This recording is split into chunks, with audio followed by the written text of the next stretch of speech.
नमस्कार दोस्तों, स्वागत है हमारे आज के इस नए वीडियो में। और एमएस एक्सेल के पार्ट 4 में आपका स्वागत है। आज इस वीडियो में हम बात करने वाले हैं होम टैब के अलाइनमेंट ग्रुप के बारे में। तो अलाइनमेंट ग्रुप के बारे में हम डीप नॉलेज लेंगे अब, और आपको मैं बताऊंगा कि किस तरीके से अलाइनमेंट ग्रुप जो है वर्क करता है। तो फाइनली मैं अभी अपने डेटा पे आ गया हूँ, जहाँ पे मैं आपको जो अलाइनमेंट के डिटेल्स हैं वो सब डिटेल्स मैं आपको देता हूँ। तो फर्स्ट ऑफ ऑल मैं अपने सेल को जो है सेलेक्ट कर लेता हूँ, और अलाइनमेंट के रिगार्डिंग मैं आपको बताता हूँ। बेसिकली अलाइनमेंट होता है क्या है। अलाइनमेंट हम यूज़ करते हैं किसी भी फाइल, किसी भी टेक्स्ट को अलाइन करने के लिए। उसकी मान लीजिए कि मैंने कोई भी टेक्स्ट लिखा है, मैं उसको अलाइन करना चाहता हूँ अप एंड डाउन में या लेफ्ट या राइट में, तो उसको हम यहाँ से अलाइनमेंट ग्रुप के थ्रू उसको अलाइन कर सकते हैं। तो फर्स्ट ऑप्शन जो है हमारा वो टॉप अलाइन है। तो हम अपने टेक्स्ट को टॉप में कर सकते हैं। देन मिडल है और बॉटम है। तो इस वाले जो है टॉप अलाइन से जो भी टेक्स्ट है हमारा, उसको हम टॉप में कर सकते हैं, मिडल वाले से मिडल में कर सकते हैं, और डाउन वाले से हम उसको बॉटम में कर सकते हैं। उसी तरीके से हमारे पास जो है फोर्थ ऑप्शन है लेफ्ट अलाइन का। ये ऑलरेडी लेफ्ट में अलाइन है तो लेफ्ट में जाएगा नहीं। देन इसको हम मिडल में कर सकते हैं।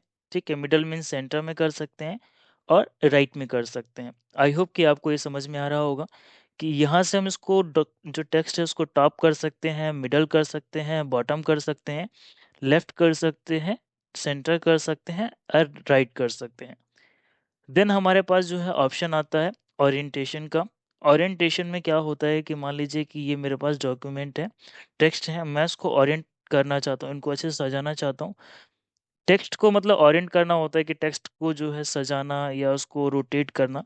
ठीक है, तो फर्स्ट है हमारा angle counter clockwise. Counter clockwise में क्या होता है कि जो आपको दिख रहा है ना आपको, ठीक है, इस तरीके से ये काउंटर हो जाएगा।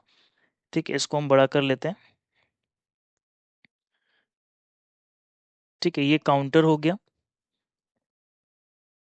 उसके बाद जो है इसको हम एंटी क्लॉकवाइज, ये क्लॉकवाइज है, ये क्लॉकवाइज हो गया हमारा। इवन अगर हम इसके टेक्स्ट को जो है, अगर इसके विड्थ को, अगर हाइट को बड़ा कर देते हैं तो पूरा क्लियर दिखाई देगा ये।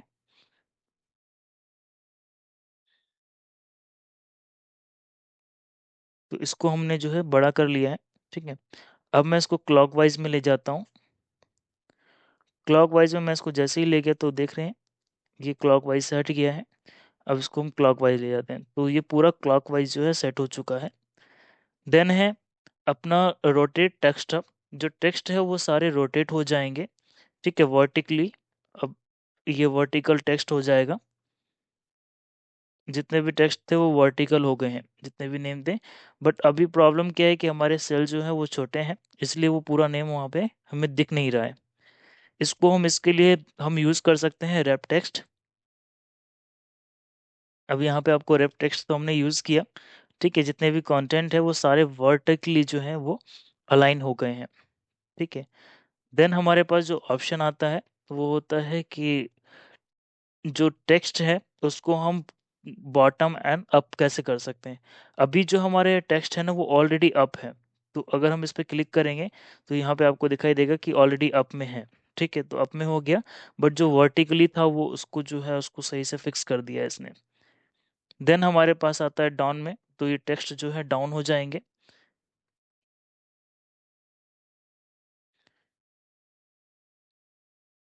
इसको हम दोबारा से भी कर देते हैं, डाउन हो गया। और इसको हम अगर अप करते हैं तो ये अप चला जाएगा। आप इसके यहाँ पे जो नेम है उसको चेक कीजिएगा जिसमें आपको दिखे। नेम चेक करेंगे, अब देखिए। ठीक है, ये जो है अब डाउन हो गया था, अब ये अप हो गया। ठीक है, इस तरीके से हम इसको जो है अलाइन कर सकते हैं उसके नेम को अप एंड डाउन करके। देन हमारे पास आता है फॉर्मेट सेल अलाइनमेंट। इसमें जो है मान लीजिए कि मुझे टेक्स्ट है, ठीक है, उसको अलाइन करना है। मान लीजिए मैं अभी 45 डिग्री पे अलाइन करता हूँ, और जो अलाइनमेंट रहेगा वो बॉटम में ही रखूँगा। ठीक है, उसको हॉरिजेंटली, ठीक है, मैं हॉरिजेंटली उसको सेंटर में रखता हूँ। देन इसको ओके करता हूँ, तो ये हॉरिजेंटली वो सेंटर में आ गया। ठीक है, 45 डिग्रीज पे है। और ये जो अलाइनमेंट मैंने किया था ये बॉटम साइड में किया था। ठीक है, आपको दिख रहा होगा बॉटम साइड से ये अलाइंड है। इसी तरीके से हम इसको साइज को जो है -45 पे ले आते हैं तो उसका लेफ्ट हो जाएगा पूरा। इस तरीके से हम इसको जो है टेक्स्ट को अलाइन कर सकते हैं। इट मीन्स कि ओरिएंट कर सकते हैं, उसको हम सजा सकते हैं अच्छे से। देन हमारे पास आता है increase indent and decrease indent. Increase and decrease indent का यूज करते हैं बेसिकली हम। मान लीजिए कि मेरे पास ये टेक्स्ट है, ठीक है। अब इस टेक्स्ट को मैं मर्ज करता हूँ। मर्ज कर लिया। मर्ज करने के बाद अब मैं चाहता हूँ कि जो मेरा कंटेंट रहे ना, जो भी मैं टेक्स्ट लिखूं, ठीक है, इन दोनों के मिडल में आ जाए। इन दोनों के मिडल में आ जाए, दोनों कंटेंट के बीच में आ जाए, ठीक है। अब कंटेंट के बीच में मुझे लेकर के आना है और मेरा नेम जो है ना वो बड़ा है, ठीक है। मैं इसको यहाँ से कॉपी एंड पेस्ट कर दिया।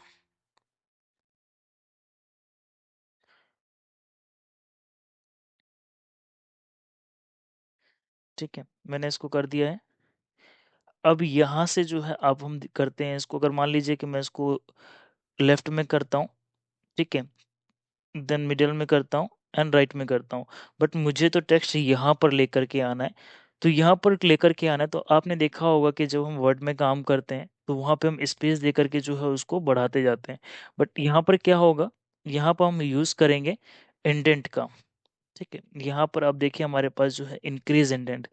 जब मान लीजिए कि मुझे यहाँ पर स्पेस, जब हम इसको इंडेंट करते हैं, इस टेक्स्ट को जो है, इस वाले टेक्स्ट को हम इधर लेकर के आएंगे, तो हमें जो सेल को जो है ना, ठीक है, इंक्रीज पे करना है।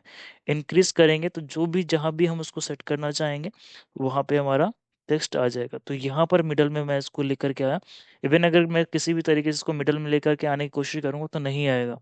इसलिए हमें यहाँ पे इसकी इंडेंट की जरूरत पड़ती है, ठीक है।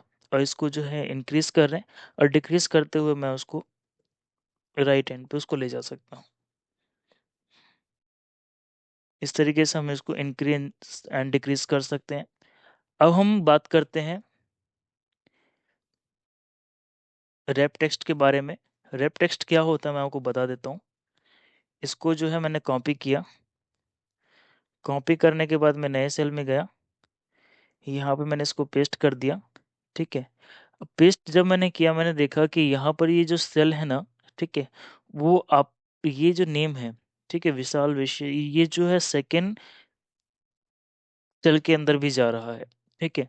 सेकंड सेल में जा रहा है। अब मैं चाहता हूँ कि इन सेल को ना, जो नेम है उसको एक के ही अंदर अलाइन करना है मुझे, एक सेल के अंदर ही, ठीक है। मतलब एक सेल के अंदर पूरा नेम जो है वो आ जाए, ठीक है, वो नेम जो है बाहर ना जाए। तो उस जो है रो को हम सेलेक्ट कर लेंगे। देन हम जाएंगे अपना रेप टेक्स्ट पे क्लिक करेंगे, तो जो भी टेक्स्ट था हमारा, जो भी नेम था, वो एक ही सेल के अंदर अलाइन हो गया है, ठीक है। इसकी जगह हम एक और यूज कर सकते हैं। मान लीजिए कि मैं इस जगह पे, यहाँ पे मैंने दूसरा नेम लिया,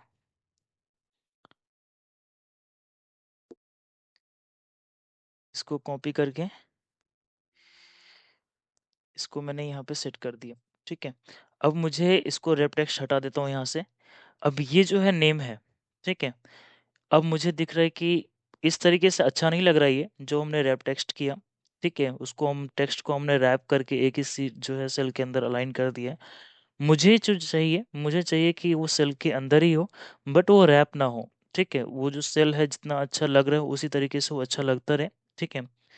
तो मैं इसके लिए क्या करूँगा कि पूरे रो को मैं सेलेक्ट करूँगा, या जितना भी हमें जितना भी टेक्स्ट है हम उसको जो है सेलेक्ट कर लेंगे। देन हम क्लिक करेंगे अलाइनमेंट सेटिंग्स पे।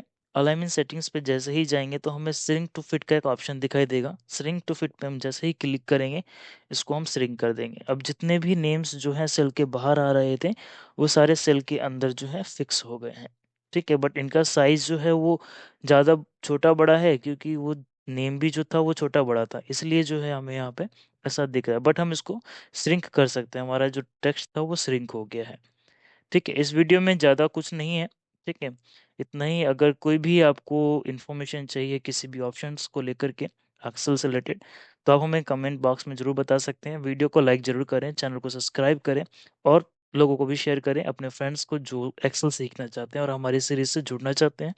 इवन आप हमारी वेबसाइट को भी विज़िट कर सकते हैं। वेबसाइट की लिंक जो है आपको डिस्क्रिप्शन में दे दिया गया है, तो आप वहाँ पे विज़िट कीजिए और वेबसाइट के थ्रू भी जो हमारे कोर्स को आप एनरोल कर सकते हैं।